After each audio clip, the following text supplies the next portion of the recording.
that's how we can navigate our lives better and really use our emotions. Every emotion serves us. And when you cut off any end of your emotion, emotions are it's polarity. There's a pole of it. It's not just here's a good emotion, here's a bad. It's this range of emotions. And when you chemically alter your ability to go down, then you're also limiting how high you can feel. Like you just keep living in this narrower range. And I've met people that went on antidepressants and it saved their lives. They just felt good. They noticed a boost. So like, great, awesome. Also met people that had my experience. My bad experience, I would often take that, see, I should be dead. But no, it just means, oh, that's not for me, but what else is out there? Like there's infinite ways to feel better. There's just no limit to all the potential modalities and energy work and all these things that I found that work for me that can make us feel better. But I've met guys that, have their children have died and they go to the psychiatrist and get put on meds. I'm like, you should feel sad. Like, don't deny that. And we're used to trying to just chemically alter ourselves, street drugs or pharmaceuticals, to not feel.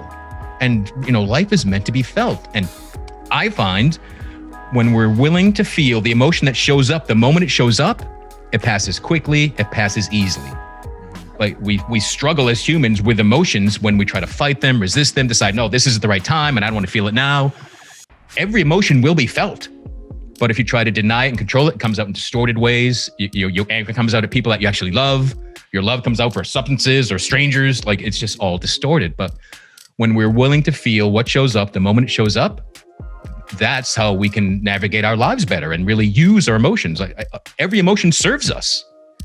Yeah, that's a really great thing to pull back. And of course, you can speak to the feeling so well. I mean, that's been your mission for so many years now, of really being a voice for inspiring and encouraging men to feel.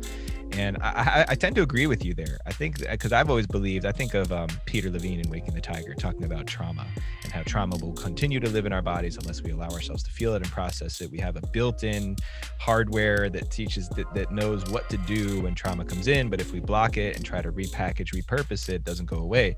I think the same is true with feelings, that there's a natural course that we need to go through. And we already spoke to the one side of the taboo of feeling, right? The taboo of having emotions, mostly because other people weren't comfortable with their emotions. And because we're empathic, it's like, oh, don't pass the hot potato because I already burnt my hands with that one. And so there's like the social, cultural level of just getting more comfortable talking about these things, having the conversations, being able to speak about our fear, our anger, our grief, and then to be in those spaces together collectively as community. Now, would you say that that's one of the, I know you said there's a lot of different ways that you can feel better. Would you say that community or some element in there is a common thread that everybody needs in order to get through it? Oh yeah, it's vital. Like, we are social creatures.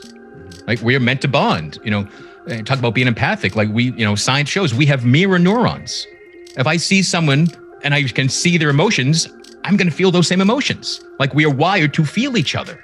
You don't have to, spirit. You don't have to get to the great Buddhist thoughts that we're all one. You don't have to get that. Just like, no, I look at you, I feel what you're doing. Like, my eyes register that and I match it.